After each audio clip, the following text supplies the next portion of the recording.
Democracy Center's main reception area, the first thing that stuck out to me was how opposite it was of what I expected. The Democracy Center was a retired fraternity house turned into a non-profit incubation site. When I started the internship, I expected corporate offices, nice suits, coffee runs, long meetings filled with pie charts and endless acronyms. However, as I got settled into the makeshift office with its plastic fold-out tables, a random assortment of chairs, power strips strewn across the floor, I soon realized that this internship was not to be what I expected. People took naps in the Democracy Center. They cooked meals and sometimes even showered. On that first day, I found myself looking more formal than the CEO. Not a good look. In the bathroom, I untucked my shirt, rolled up my sleeves, cuffed my pants, anything I could do to dress down. The workplace culture was so aligned with myself and my ideas that I was surprised to find out that organizations like this even existed.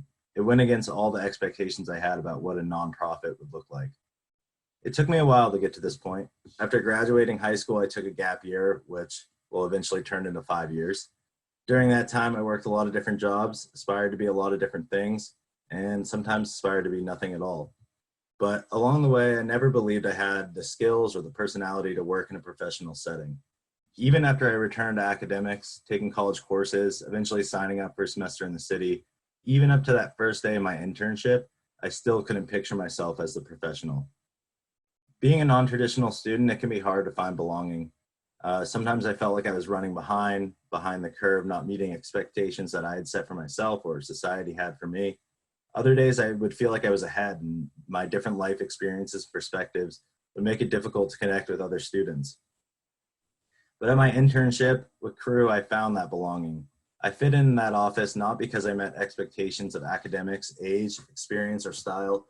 I belonged because I was passionate about the work. I soon found my schedule filled with meetings and events all over the city, filling out spreadsheets, constantly taking notes. Yet despite all these new experiences, everything was coming together so naturally, and I no longer felt like I was going through the motions, clocking in, clocking out, or completing an assignment. I felt driven by passion.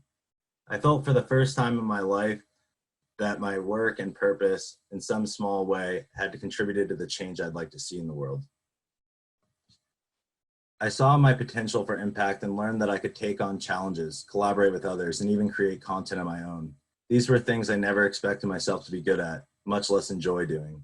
But when I look back and reflect on everything that I've done and everything that we've accomplished as a cohort over these past 3 months, I see the immeasurable potential in every one of us to create impactful change. And witnessing this potential in myself and the peers around me has led me to believe that every individual has the ability to defy the expectations that they have and the assumptions that we place on ourselves. So I implore you to tap into that potential and create something. Doesn't matter if it's a new dish for dinner or if it's calling your congressman. Whatever change you'd like to see in the world, take a step in that direction and try to defy your expectations. You might just discover something wonderfully unexpected.